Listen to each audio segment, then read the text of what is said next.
Olá! Este é o podcast Contabilidade Essencial Hoje, Amanhã e Sempre. Uma iniciativa do Conselho Regional de Contabilidade do Estado de São Paulo, voltada para todos os profissionais do setor, escritórios de contabilidade e para empresas que contratam seus serviços. Mensalmente você terá aqui informações, opiniões e orientações importantes sobre contabilidade. CRCSP. A contabilidade desempenha um papel crucial para as pequenas empresas, servindo como um pilar essencial na gestão eficiente e no crescimento sustentável. Por meio da contabilidade, o pequeno empresário consegue obter uma visão clara e objetiva da saúde financeira do negócio, o que é fundamental para a tomada de decisões estratégicas e para a manutenção da empresa no mercado. Ela é uma ferramenta indispensável para a gestão eficiente de pequenas empresas, pois não apenas oferece controle financeiro, mas também possibilita o planejamento estratégico, garante a conformidade fiscal e contribui para a credibilidade e sustentabilidade do negócio. No ambiente competitivo em que as pequenas empresas operam, um profissional contábil eficaz pode ser o diferencial entre o sucesso e o fracasso.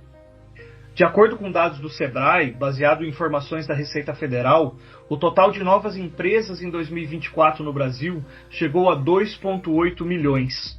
Esses números incluem microempreendedores individuais, os MEI, microempresas e empresas de pequeno porte. O estado de São Paulo possui aproximadamente 5 milhões de pequenos negócios, entre MEIs, micro e pequenas empresas.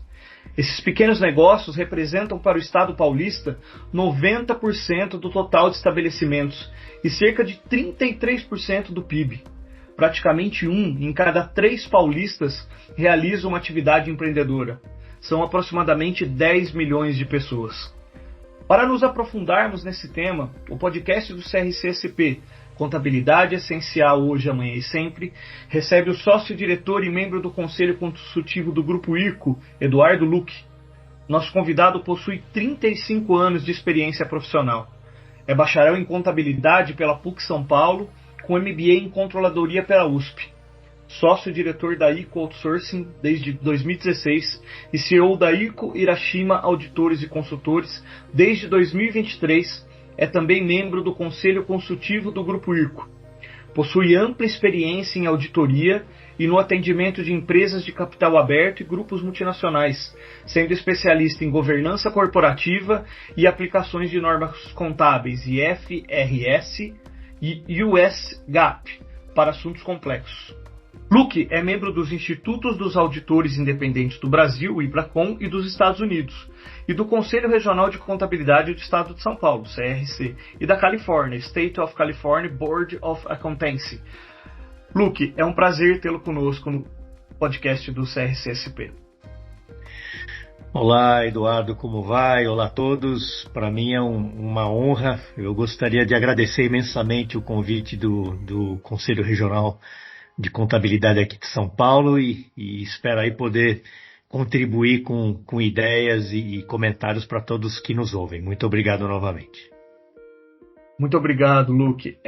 Então vamos abrir aqui a nossa conversa, né? Eu queria entender primeiro, né, qual que é a importância da contabilidade para as pequenas empresas. Queria que você falasse um pouquinho para a gente sobre isso. Muito bom. Bem, primeiramente queria dizer que gostei muito da sua introdução ao tema, viu, Eduardo? De fato, a gente vê a magnitude e a importância desse tipo de empresa aqui no Brasil, e é por isso que eu inicio aqui a minha fala dizendo que, na minha opinião, a importância da contabilidade é a mesma, né, para qualquer tipo de empresa, independentemente do seu tamanho e complexidade, né? E de uma forma geral, a contabilidade é a linguagem dos negócios que é traduzida em informações financeiras. Ela é aplicada com metodologias consolidadas, conceitos que já são amplamente discutidos ao longo de décadas pelos profissionais da contabilidade, para todos os tipos de negócio, em todas as situações e de forma consistente, e são adaptáveis para os mais diversos segmentos, possibilitando comparações entre as empresas que atuam no mesmo setor. Dito isso, a sobrevivência e o sucesso, na minha opinião, das pequenas empresas, no médio e longo prazos, ela pode advir em sua grande parte, de uma contabilidade utilizada como ferramenta de acompanhamento gerencial, que é essencial para que os empresários acompanhem os resultados dos seus negócios, né? E quando a gente fala da questão do que se trata a contabilidade utilizada para fins gerenciais, a gente passa por muita coisa, né? É quando você tem a possibilidade de ter uma melhor formação referencial dos preços dos produtos a serem vendidos ou dos serviços a serem prestados, uma análise dos indicadores de rentabilidade nos mais diversos níveis, desde o produto vendido, dos serviços individualmente prestados, bem como parte das categorias ou portfólios agregados de produtos, serviços, por questões de canal, de venda, de distribuição, ou mesmo no nível da entidade como um todo, né? A contabilidade utilizada para fins gerenciais, ela possibilita o acompanhamento e análise da capacidade de geração de caixa, necessidades de capital de giro, um acompanhamento entre as estimativas orçamentárias e as realidades das transações efetivamente incorridas que podem ser feitas dentro de um mesmo período de estudo, o entendimento detalhado das estruturas de custos fixos e variáveis, o comportamento das despesas por natureza e processos, a elaboração de informações gerenciais que derivam de uma boa contabilidade feita com um propósito gerencial. O ideal é que ela seja feita dentro de um combinado de informações de natureza financeira e não financeira. Isso que, na minha visão, é o melhor da combinação para que você tenha, de fato, métricas combinadas para que tenha condição de poder fazer o acompanhamento do resultado do seu negócio, né? Os empresários de pequenas empresas, principalmente, eles têm que ter muito cuidado e não deveriam misturar as suas informações de natureza pessoal com as do negócio, se de fato eles pretendem ter uma fotografia real e completa do resultado do seu empreendimento. Conceitos aplicados na contabilidade, como o regime de competência de exercícios para o reconhecimento das receitas e despesas, bem como o regime de caixa para a elaboração do fluxo de caixa, eles são distintos, mas essenciais de serem analisados de forma complementar. É super importante que o empresário ele entenda o tamanho da carga tributária do seu negócio, e isso só pode ser feito em decorrência da aplicação de uma boa elaboração contábil, né? E que ele tenha o apoio do seu contador e busque as formas mais eficientes de fazer a gestão conforme previsão legal e sem incorrer em riscos tributários desnecessários. E como a gente diz muito no mundo dos negócios, a contabilidade feita para fins gerenciais, no fim do dia, ela gera equity, né? Valor, de fato, de agregar valor ao negócio do próprio empresário, né? E aqui só para citar alguns exemplos. Em um potencial negócio de venda, você certamente vai valorizar o seu negócio se você tiver uma contabilidade bem feita. Ela ajuda na construção de um modelo de gestão pautado nas boas práticas de governança corporativa, mesmo para as pequenas e médias empresas. Ela permite que os bancos possam acessar o risco de crédito para a concessão dos empréstimos. Idem na questão de acesso de prazos mais prolongados para os fornecedores. Podem criar uma relação de maior transparência e confiança com os clientes e os parceiros de negócio. Possibilita a comparação com empresas pares do mesmo segmento. A contabilidade garante a formalidade dos negócios. Isso é essencial. O compliance tributário, o atendimento às melhores práticas de governança corporativa, né? Ela permite uma análise das informações do negócio ao longo dos anos, cria históricos com informações acumuladas. Ela facilita certamente temas de sucessão familiar ou continuidade dos negócios entre as gerações. O empresário, ele certamente vai ter condições de elaborar um plano estratégico de crescimento de longo prazo com uma maior precisão se ele tiver uma boa contabilidade, elaborar orçamentos que reflitam os planos estratégicos definidos, fazer o acompanhamento desse orçamento versus o efetivamente incorrido ao longo dos anos. E aqui, por fim, na minha visão, a contabilidade, ela ajuda a educar o próprio empresário a entender melhor o seu negócio, né? Ela permite que decisões sejam tomadas com maior segurança, que os riscos de negócio sejam melhor monitorados e acompanhados, e ela traz um maior rigor para que procedimentos sejam de fato padronizados, com ganhos de eficiência operacional, e ajudam os empresários a aprenderem com seus próprios erros, identificarem planos de remediação com rotas de acerto. Excelente, Eduardo. E, assim, de certo modo, você passou um pouco por isso, né, na sua primeira resposta, mas vamos reforçar. Quais são com a sua experiência, né, quais são os principais desafios que essas pequenas empresas enfrentam em relação à contabilidade? Sim.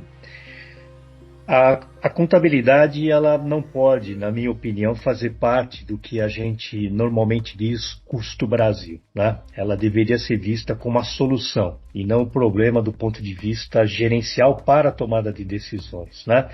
E aqui cabe naturalmente ressaltar que o profissional da contabilidade, ele tem totais condições de oferecer ao empresário a sua experiência prática na interpretação dessas soluções contábeis, né? Infelizmente, aqui no Brasil, a complexidade do sistema tributário, ela cria como se fosse uma barreira natural para que o empresário enxergue a contabilidade como uma ferramenta de gestão e o empresário, ele, de uma certa forma, ele acaba até se intimidando e se afastando de entender a contabilidade como um conceito mais amplo e poder ser utilizada como esse tipo de ferramenta pela própria complexidade inerente ao nosso sistema tributário. Mas aqui, certamente, a gente deveria olhar para o lado meio cheio do copo, né? E aqui os principais desafios que eu vejo no dia a dia é um conceito muito importante que a gente, na contabilidade, estabelece como o conceito da entidade. É você separar efetivamente tudo que está relacionado com a figura do sócio na sua pessoa física, do conceito de tudo aquilo que pertence à empresa, à entidade, né? É super importante que o empresário saiba separar esses dois conceitos. Do contrário, ele não vai ter a integralidade, a plenitude das transações que podem efetivamente fazer a mensuração se ele tem ou não lucro naquilo que ele faz, se ele está ou não gerando efetivamente fluxo de caixa. Tem a questão do custo relacionado com a contratação de ou profissionais internos, mas para uma pequena empresa, via de regra, isso é algo que não se justifica, mas na escolha de um bom parceiro contábil, né? Infelizmente, o que a gente vê é que os empresários, eles acabam tomando uma decisão na escolha do seu contador ou do seu parceiro contábil por uma simples questão de preço e custo, e aí muitas vezes você acaba entrando meio que nesse vício de que você vai escolher alguém que o serviço é barato, mas no serviço barato ele não vai ter condição de ter esse perfil mais consultivo, ele só vai te entregar o componente da apuração do imposto, de obrigações acessórias. Falta um pouco desse canal de comunicação entre o empresário e o próprio contador, e aí é um pouco dessa armadilha que a gente tem, na minha visão aqui no Brasil, de que o contador acaba naturalmente se afastando da contabilidade como um todo por essa questão desse vício nessa contratação e um pouco dessa falta de qualificação do próprio profissional da área contábil em poder ter esse perfil mais consultivo, né? E outros desafios importantes é a questão da organização dos processos, né? Muitas vezes o empresário ele não se atenta que você tendo uma contabilidade, isso vai te forçar a você ter que melhorar o fluxo dos processos que você tem dentro da sua empresa. A contabilidade, ela não cria fatos, ela não gera transações de negócios. Os negócios, eles acontecem nas pontas, eles acontecem nas áreas de negócio. A contabilidade, ela se priva de fazer a captura dessas informações e o adequado registro econômico contábil. Então, o contador, ele pode ser um parceiro muito importante na organização desse fluxo, assegurar que todas as transações são capturadas na sua integridade, que os fluxos de informações passam a ser mais organizados e planejados, até para que a contabilidade possa ser elaborada de forma mais tempestiva e com qualidade. A contabilidade ela vai ter o custo, que eu vejo um custo super saudável, que é a da formalização do negócio, né? Então ela vai te forçar, enquanto empresário, de você sair da informalidade. A informalidade significa muitas vezes simplesmente o não pagamento dos impostos. No curto prazo pode parecer vantajoso, porém nos médios e longo prazos isso se converterá naturalmente na materialização de potenciais contingências tributárias, e isso acaba colocando em risco o próprio sustentabilidade do negócio ou o próprio valor do equity da empresa, né?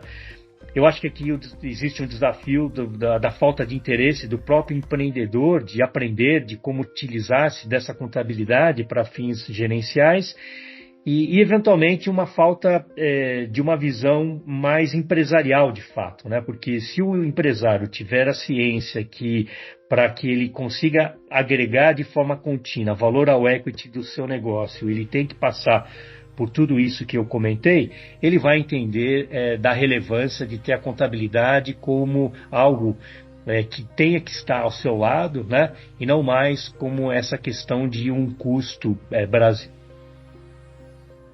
E como que as pequenas empresas podem lidar com a gestão de fluxo de caixa de uma forma eficaz?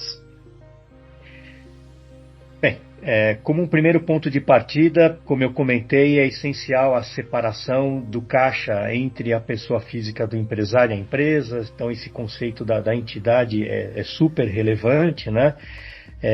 O que a gente vê é que o empresário ele conhece profundamente os indicadores não financeiros ou os indicadores operacionais do seu negócio, e ele tem também uma tendência de fazer o acompanhamento ali de forma muito precisa do que ele tem de ingressos e saídas do banco, do próprio extrato bancário, né? Mas isso não é suficiente para que ele consiga fazer uma gestão efetiva de caixa, né? Que é algo essencial para o empresário, né? Primeiro porque a gestão do fluxo de caixa ela precisa ser feita de forma conjunta e combinada com outros indicadores de negócio, como a rentabilidade e margem de lucro, a estrutura de custos fixos e variáveis, a natureza das despesas, o tamanho da carga tributária, e dentro dessa análise combinada, junto com esses outros indicadores de negócio, quando nós entramos na gestão do fluxo de caixa em si, a gente vê muito pouca utilização dos conceitos de capital de giro, ciclo de conversão de caixa, índices de alavancagem financeira e endividamento, entender efetivamente o prazo de recebimento dos clientes e quais políticas e soluções você poderia utilizar para poder fazer uma antecipação desses valores, da mesma forma voltada para o prazo de pagamento dos fornecedores. Empresas que tomam dívidas, é super importante você fazer um acompanhamento da capacidade de geração de caixa operacional na comparação com a sua dívida líquida.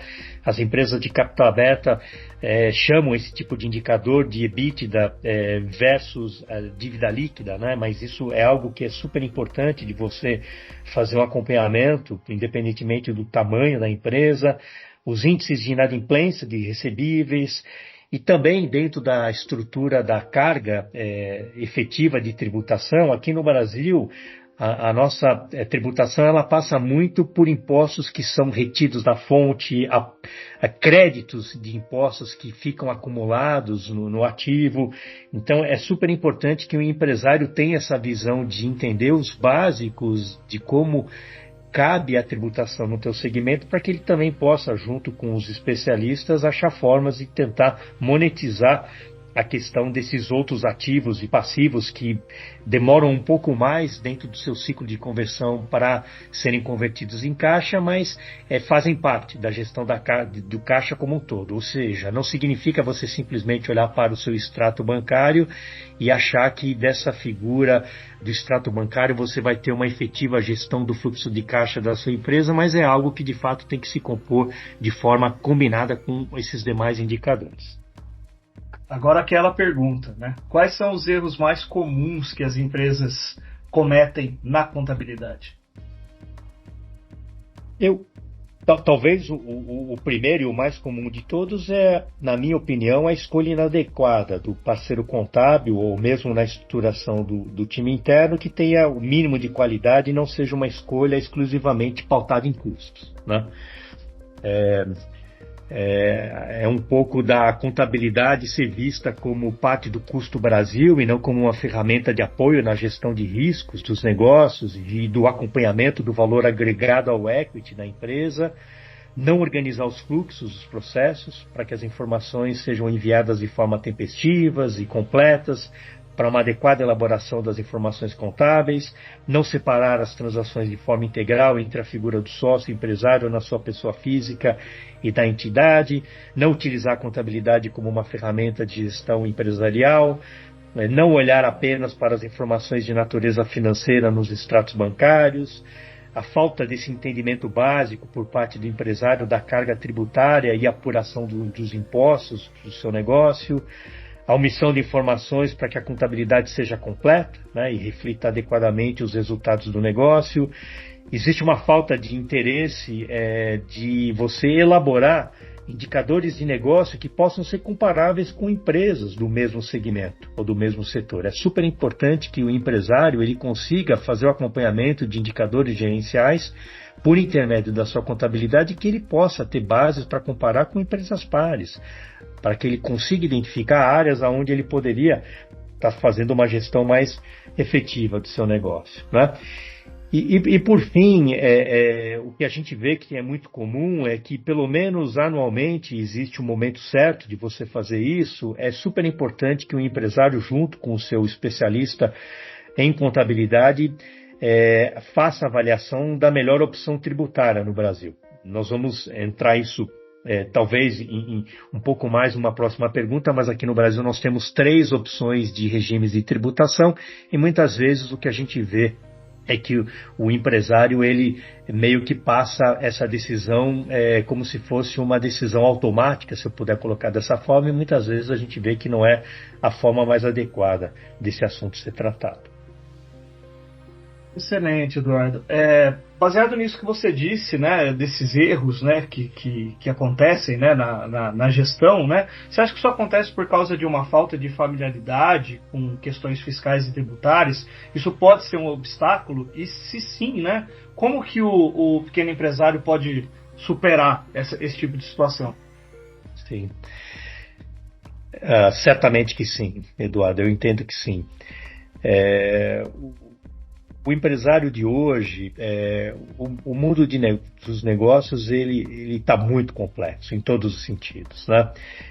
O empresário ele tem que efetivamente manter um foco muito atrelado na questão de inovações, o cliente no foco e tantas coisas que ele tem que se preocupar. É natural até que quando ele enxergue a complexidade do nosso sistema tributário com tantas outras preocupações que ele tem que ter no dia a dia ali voltado efetivamente para o seu core business, é natural que a gente até entenda que ele se intimide e não se interesse em dedicar muito tempo com isso, mas é essencial que o empresário hoje ele não toque o seu negócio por intermédio de informações exclusivamente de natureza operacional e sob a ótica do fluxo de caixa, né? E quando a gente entra na questão dessas informações financeiras, é super importante, primeiro, que ele faça o acompanhamento desses indicadores como um todo, não só o da carga tributária, mas o de fluxo de caixa, de indicadores de rentabilidade do seu negócio, mas especificamente quando a gente entra nas questões fiscais, é essencial que o empresário busque aprender pelo menos os princípios básicos que norteiam a carga tributária do seu segmento, né? Desde a tributação no nível da transação, da venda dos produtos, dos serviços, bem como os demais impostos incidentes sobre o faturamento e o lucro da sua entidade. E para isso é importante que ele escolha um contador ou um parceiro contábil que conheça do segmento de atuação da empresa, que tenha qualidade e consiga apoiar o empresário nessas discussões de negócios com os impactos tributários e fiscais. E é interessante porque o empresário, ele pode ter, e ele deveria ter algum grau de estimativa orçamentária, inclusive, com relação aos impostos que incidem sobre o seu negócio, na medida que isso é previsível, e que ele possa fazer o adequado acompanhamento desses indicadores, com as informações efetivamente incorridas e contabilizadas. Um assunto que tem sido recorrente, né, é quais são os desafios em adotar a tecnologia para a contabilidade, né? Você acredita que a automação contábil ela pode reduzir significativamente os custos para as pequenas empresas? Pode, e na minha visão isso é algo que vem em um momento de uma profunda transformação em nosso segmento, né?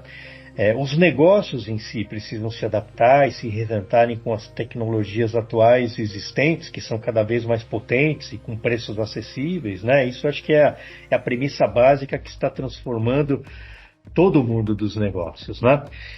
Quando a gente olha primeiro sob a ótica do empresário, né, com relação à tecnologia aplicada para os processos contábeis, resgatando novamente aquele conceito de que as informações são geradas nas áreas de negócio, né, na medida em que a contabilidade possa trazer ao empresário soluções que sejam integradas, inclusive com a origem dessa informação na ponta, e a contabilidade possa simplesmente tomar o benefício de capturar essas informações de forma automatizada, padronizada, com recorrência. Isso tudo vai naturalmente gerar um ganho de eficiência para o negócio das empresas como um todo. Quanto mais a contabilidade estiver integrada com as informações que são geradas pelas áreas de negócio das empresas, maior e melhor o benefício como um todo, né?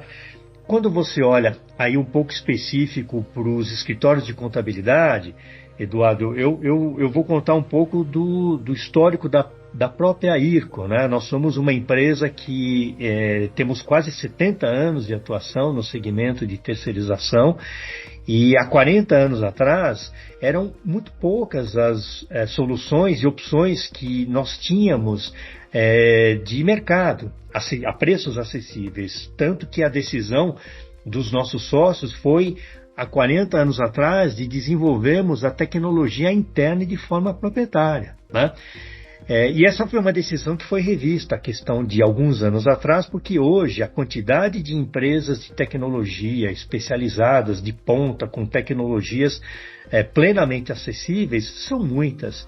Então nós resolvemos descontinuar esse modelo e hoje nós atuamos em cima de um modelo em que a tecnologia ela é feita pela contratação em parceria com essas empresas de tecnologia altamente especializadas, e certamente a gente repassa esses benefícios para os nossos clientes, né?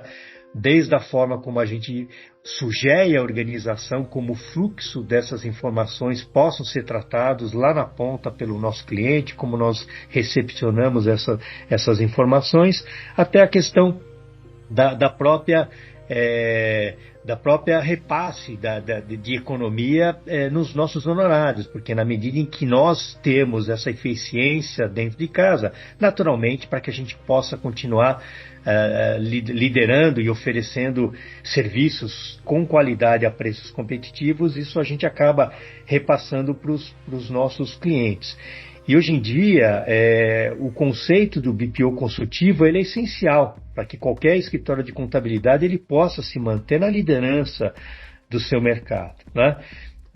Na medida em que você automatiza esse tipo de processo, você vai ter mais tempo e vai conseguir educar e treinar os seus colaboradores para que eles possam despender tempo e atenção justamente na interpretação, na elaboração do que a gente já conversou aqui, do que é uma contabilidade com um viés mais empresarial, né? Então a gente vai ter mais tempo para poder se dedicar e conhecer efetivamente o negócio dos nossos clientes, ajudá-los na elaboração e o acompanhamento dos indicadores gerenciais do seu negócio, na interpretação e no acompanhamento de todos esses dados, de fato ter esse papel mais consultivo, né?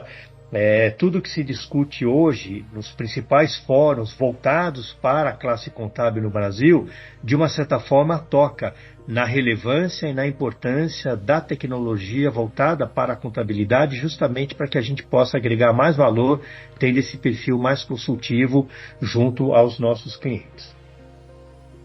E o que a gente pode citar como sendo as melhores práticas contábeis, né? Obrigatórias, assim, que toda pequena empresa deveria seguir? Você sabe que o Brasil, e isso como contador eu digo com muito orgulho, o Brasil e a profissão contábil estão na vanguarda da aplicação das melhores práticas contábeis internacionais, e isso não é de hoje, Eduardo.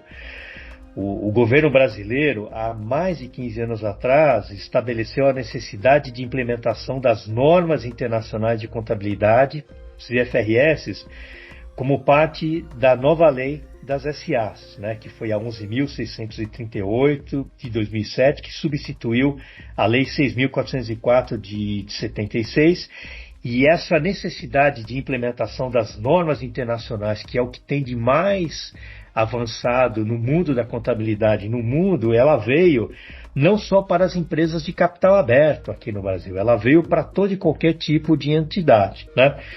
A grande maioria dos países desenvolvidos, europeus, ele havia até então adotado as FRS apenas para as companhias com ações negociadas em bolsas de valores, né? Mas não para fins estatutários e societários. Então, o Brasil, ele talvez tenha sido um país que tomou uma decisão extremamente corajosa, uma decisão de vanguarda, e tem 15 anos que no Brasil a gente vem com profissionais que hoje têm um profundo conhecimento das normas internacionais de contabilidade. Porém, quando a gente olha para as pequenas e médias empresas, elas de fato são muito extensas e complexas, e elas possuem um custo de implementação e manutenção que são muito grandes, né? Lá fora existe ainda até hoje uma norma que é um pouco mais simplificada, voltada para pequenas e médias empresas, mas quando você compara uma empresa europeia, o que é uma empresa de médio porte na Europa, é muito de fato diferente as pequenas e médias empresas aqui no Brasil. E diante desse conceito, nós temos uma grande novidade, né? Há pouco tempo, o Conselho Federal de Contabilidade, ele emitiu 2 normas super relevantes que eu não vejo tanta discussão em cima delas, voltada para a sua aplicação às micros e pequenas empresas aqui no Brasil. Então, é super relevante a gente destacar que hoje nós temos a NBC-TG 1002, que é voltada para a aplicação na microempresa aqui no Brasil, e a NBC-TG 1001, que é para a pequena empresa, né? Quando você olha para a questão das opções dos regimes de tributação aqui no Brasil, a 1002 ela foi feita de uma forma muito semelhar à questão do enquadramento, por exemplo, das empresas que se enquadram à opção do Simples Nacional aqui no Brasil, que são empresas que têm um faturamento até 4,8 milhões de reais de faturamento por ano. E quando a gente olha para a aplicação da TG 1001, a pequena empresa, ela tem um alinhamento de enquadramento também muito próximo ao que está previsto para o lucro presumido, que são entidades que faturam até 78 milhões de reais por ano. Quando você olha para a realidade de implementação e manutenção dessas 2 normas contábeis, elas, de uma certa forma, olharam para simplificar o seu atendimento, porque elas partem muito daquilo que já é o atendimento requerido para fins do atendimento das normas fiscais do Simples Nacional e do lucro presumido. Então, elas são simplificações extremamente relevantes para que elas tenham, de fato, um olhar mais detalhado e mais atenção da parte dos contadores e também dos empresários. Então, eu deixo aqui a minha sugestão para que os colegas contadores e os empresários, eles de fato olhem com mais atenção a questão da existência dessas 2 novas normas contábeis aqui no Brasil, que são muito mais simples de serem adotadas, e elas têm uma correlação com a base fiscal muito mais consistente, né? Luque, então eu vou pegar o gancho aqui da sua resposta, né, para a gente emendar aqui, né? Quais as principais obrigações fiscais, então, de uma pequena empresa e como que é possível garantir que está tudo em conformidade? Bem, aqui no Brasil nós temos duas principais obrigações fiscais, né? Nós temos a obrigação principal e a obrigação acessória. A obrigação tributária principal é aquela que se refere diretamente ao pagamento do imposto devido. Ela é a obrigação principal do contribuinte e representa o vínculo jurídico que obriga a empresa a pagar um determinado imposto. Isso é o que é a obrigação principal. E a gente também tem, aqui no Brasil, a obrigação acessória, que é aquela que se refere ao cumprimento de obrigações formais, como a entrega de declarações, documentos e informações à Receita Federal, ao fisco. E essas obrigações acessórias, elas são necessárias para que o fisco possa fiscalizar e controlar o cumprimento das obrigações principais. Então, aqui no Brasil, nós somos um dos poucos países do mundo em que nós temos esses dois tipos de obrigação, né? E também nós temos três tipos de regime de tributação. Nós temos o Simples Nacional, o lucro presumido e o lucro real. E a depender do segmento e porte de empresas, como nós temos impostos dos mais variados aqui no Brasil, é importante que todos tenham a clareza de que aqui no Brasil se paga imposto sobre o faturamento, sobre a circulação de mercadorias, a produção de produtos, sobre o lucro, diversos impostos são retidos na fonte. Então, tudo isso acaba gerando uma complexidade que ela é, de fato, grande, né? Quando a gente olha para o pequeno e médio empresário, né, o Simples Nacional, a denominação do Simples, de fato, é porque ele é mais simples, né? E não só em respeito à simplificação de alíquotas, porque você tem uma única alíquota em que você incorpora e faz a combinação do pagamento de todos os impostos de uma única vez, como também na questão da entrega da obrigação acessória que eu comentei, né? O Simples Nacional, por exemplo, você tem uma única obrigação acessória, que é o DAS, o Documento de Arrecadação do Simples Nacional, que você, em um único documento, você faz o pagamento de todos os impostos, né? E também uma única declaração anual do Simples, que é a DASN, né? A Declaração Anual do Simples Nacional. Então, efetivamente, quando você tem uma empresa que possa ter o seu enquadramento dado, a figura do regime do Simples Nacional, em termos de compliance tributário, ela é o mais simples de ser atendido. A única ressalva e atenção que eu deixo aqui para todos é que, via de regra, o Simples Nacional acaba sendo o regime de tributação mais benéfico, não só sob a ótica do compliance tributário, mas também em termos de regime de carga tributária. Mas muitas vezes, a depender do segmento, é muito comum que no início uma operação ela opere com prejuízo e não tenha lucro. Aí, em algumas circunstâncias, vale a pena você fazer o exercício no início do ano entre a opção do lucro real e o Simples Nacional. E certamente o parceiro especialista contábil vai ter total condições de ajudar os empresários a avaliarem uma vez por ano qual a melhor opção. Mas, via de regra, o Simples Nacional, ele, pelo conjunto da obra, ele é o que acaba acomodando melhor essa questão do compliance tributário.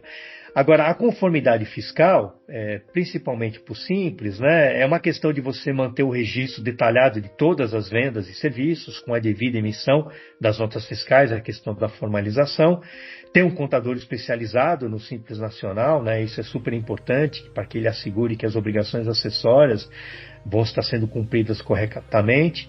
Assegurar que todas as transações financeiras estão devidamente registradas nos livros contábeis, e aqui é o livro caixa de inventário, enfim, você tem algumas informações que precisam ser preenchidas e com seu registro formal para poder ter o compliance tributário, e E os processos, né? Eu acho que é super relevante a gente citar também a questão dos processos internos bem definidos para o cumprimento de todas as rotinas fiscais e com a utilização das ferramentas de tecnologia que hoje elas facilitam muito todo esse trabalho.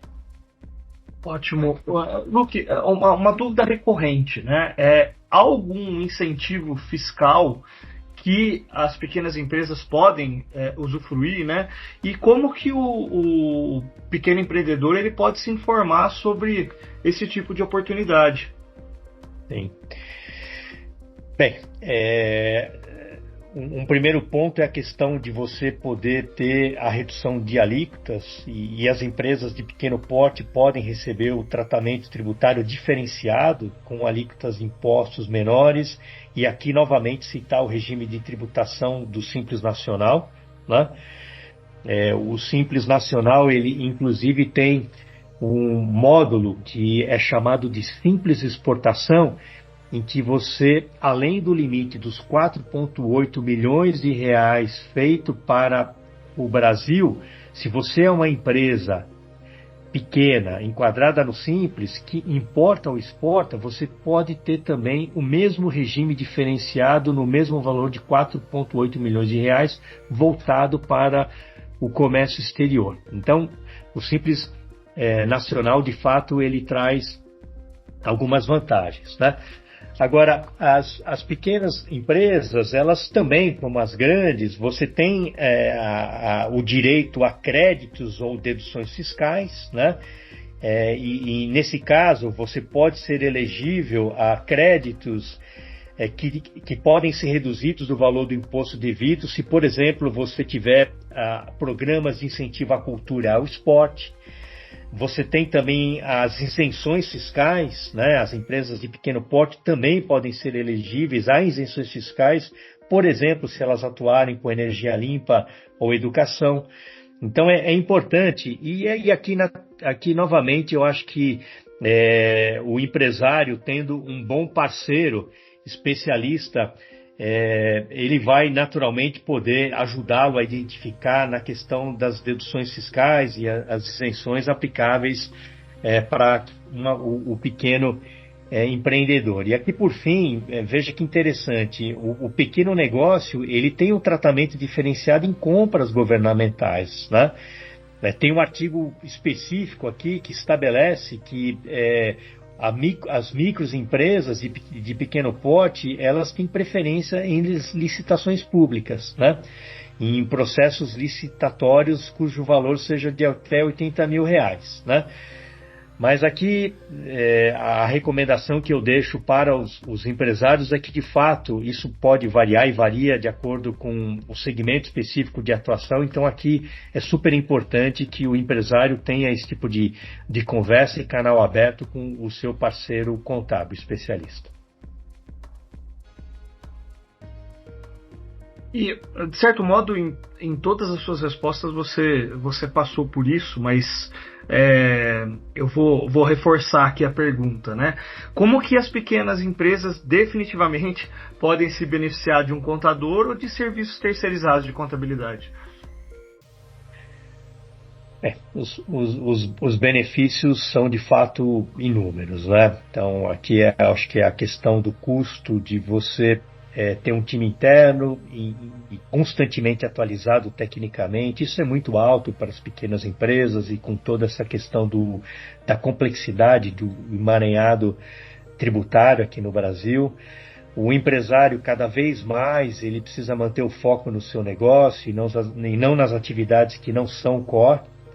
Então, o foco do empresário tem que ser no seu cliente, o desenvolvimento de novos produtos, mercados, a aplicação de inovação em serviços, a gestão do seu pessoal e talentos.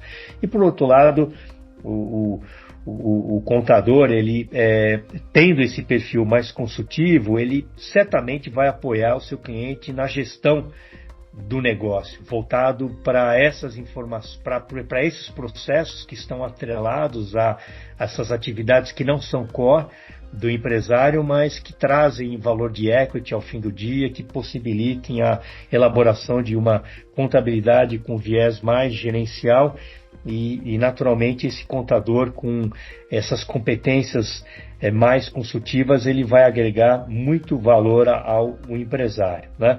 Você tem a questão do descumprimento das mudanças tributárias no Brasil, que é um risco altíssimo. A economia de custos, uma vez que uma pequena empresa ela pode e deve se beneficiar da utilização dos processos que serão feitos conforme a orientação do seu contador parceiro. E apenas lembrando aqui novamente que as informações contabilizadas, elas são geradas nas áreas de atividade dos negócios das empresas. Então, o empresário ele pode se beneficiar de forma indireta muito da tecnologia que o seu parceiro contador já aplica nessa questão da captura da forma mais eficiente desse fluxo de informações para que ele possa processar essa contabilidade correta, íntegra e com tempestividade. A construção de uma base de informações gerenciais com a experiência do contador. O contador, ele certamente vai trazer a experiência de anos e ele já atua, e muitas vezes com especialização no próprio segmento de atuação desse cliente em específico. Então, ele certamente já vai trazer muitas ideias de como o empresário poderia fazer essa combinação entre indicadores de natureza financeira e operacional e fazer o acompanhamento dessas análises, desses indicadores, né? E é importante que o contador ele conheça o negócio do seu cliente, que tenha a proximidade do plano de estratégia, conheça os riscos de negócio e, por outro lado, também é muito importante que o empresário tenha um canal constante de comunicação com o seu contador. Isso é uma atuação complementar e que agrega muito valor para o empresário. E o contador com um perfil consultivo na gestão do negócio e apoiando efetivamente a tomada de decisões do empresário. Isso é uma relação muito duradoura, né? E a automação, ela, na minha opinião, ela só tende a facilitar para que cada vez mais o empresário e o contador possam manter esse canal com discussões que vão está muito mais focadas na tomada da decisão e no apoio da tomada de decisão para os empresários do que na questão da elaboração de toda a parte burocrática que no passado eventualmente poderia e tomava muito mais parte da agenda desse processo entre o empresário e o seu parceiro contábil. Esse é um assunto que rende bastante, acho que até mais de um episódio. Então eu vou te fazer a última pergunta, Luque.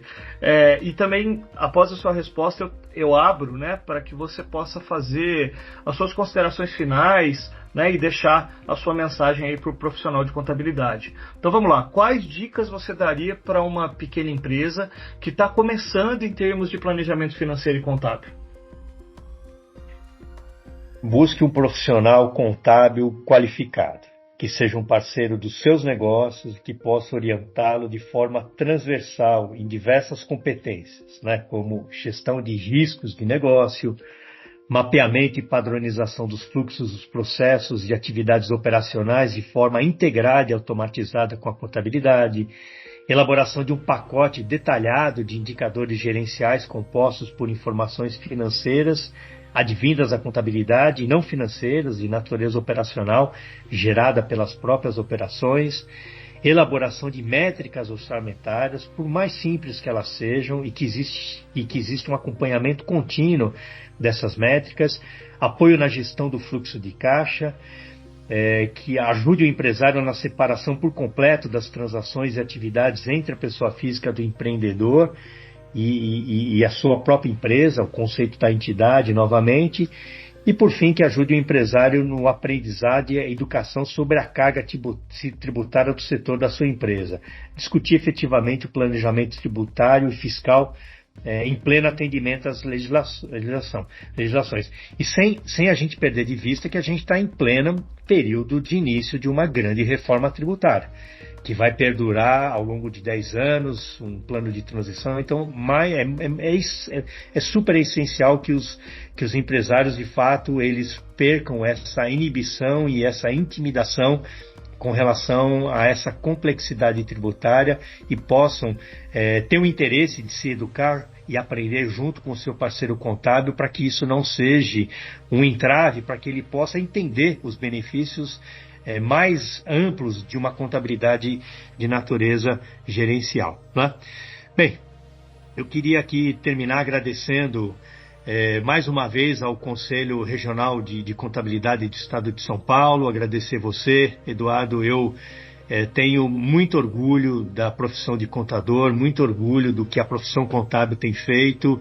Hoje nós, contadores aqui no Brasil, nós participamos dos fóruns internacionais voltados para a elaboração e mensuração dos indicadores, a sustentabilidade ambiental, essa agenda ESG, a classe contábil muito unida aqui no Brasil, nos seus mais diversos fóruns de representação e associações, o apoio que a gente recebe do Conselho Regional de Contabilidade de São Paulo, fóruns de natureza empresarial e educacional, onde cada vez mais se discute todos esses pontos que eu comentei aqui. Então, deixar aqui o meu agradecimento, de fato, a essa oportunidade, e eu espero que eu possa ter contribuído a um pouco mais aqui essa visão de futuro e desafios para os contadores e para os empresários. Muito obrigado. Certamente contribuiu, Luque. É uma pena, mas nós chegamos ao final do nosso programa. Quero agradecer imensamente a participação do sócio-diretor e membro do Conselho Consultivo do Grupo IRCO, Eduardo Luque, e lembrar que os ouvintes podem conferir todos os episódios anteriores nos principais streamings de música e podcasts. Não deixe de acessar o portal e as redes sociais do CRCSP para acompanhar as últimas notícias da entidade. Até o próximo.